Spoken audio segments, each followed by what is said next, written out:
जय श्री कृष्ण। अ ई उण आदि 14 सूत्र है और माना जाता है कि ये 14 सूत्र भगवान शंकर के डमरू से अभिव्यक्त हुए हैं, उत्पन्न नहीं हुए हैं, क्योंकि ये सब वेद के मंत्र थे। इनमें ण क आदि अनुबंध को भगवान ने जोड़ा था, इससे अभिव्यक्त हुए।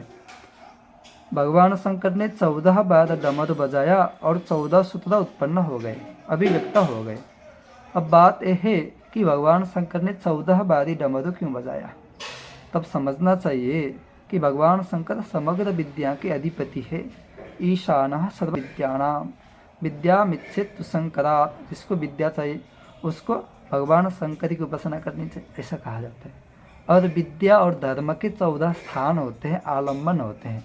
पुराण न्याय मीमांसा धर्मशास्त्रांगमिश्रिताः वेदाः स्थानानि विद्यायाः धर्मस्य च 14। पुराण न्याय मीमांसा धर्मशास्त्र वेद के 6 अंग, 4 वेद, कुल मिला के 14। ये धर्म और विद्या के 14 आलम्बन है। इनके द्वारा ही धर्म और विद्या को समझना चाहिए।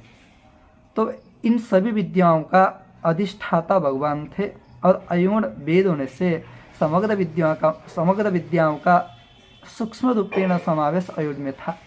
इसी बात को बतलाने के लिए 14 बार डमरू बजाए। मतलब अयूण केवल व्याकरण विषयक नहीं है, इसमें समग्र विद्या है। इसलिए अयूण के श्रवण के कारण ही सनकादि मुनियों को ब्रह्म ज्ञान हुआ था, ये भी माना जाता है।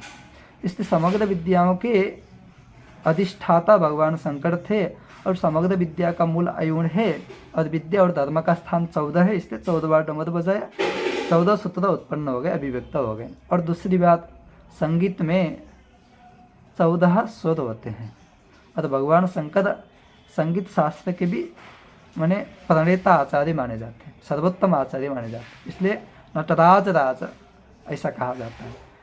तो संगीत में सा रे ग म प ध नि सा नी ध प म ग रे सा, ये 14 स्वर होते हैं।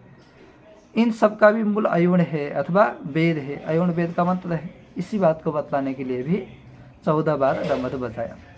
और दूसरी बात, जब अयूण की व्याख्या की नंदिकेश्वर ने, तब नृत्यावसाने नटराज राजो ननाद डक्काम नवपंचवारम, वहाँ पर नवपंचवारम कहा करके प्रथमतः 9 संख्या का उल्लेख किया, बाद में पंच कहा। तो पहले 9 संख्या को क्यों कहा? छंद के लिए अन्य कोई भी संख्या का भी उल्लेख कर सकते थे। तब यहाँ भी समझना चाहिए कि 9 संख्या का पूर्ण संख्या है, उत्कृष्ट संख्या है, सर्वश्रेष्ठ संख्या है। अन्य में 10 में 1 में शून्य जोड़ना होता है, जिसमें 2 में शून्य जोड़ना होता है। इसलिए उत्कृष्ट संख्या होने से 9 का उल्लेख किया।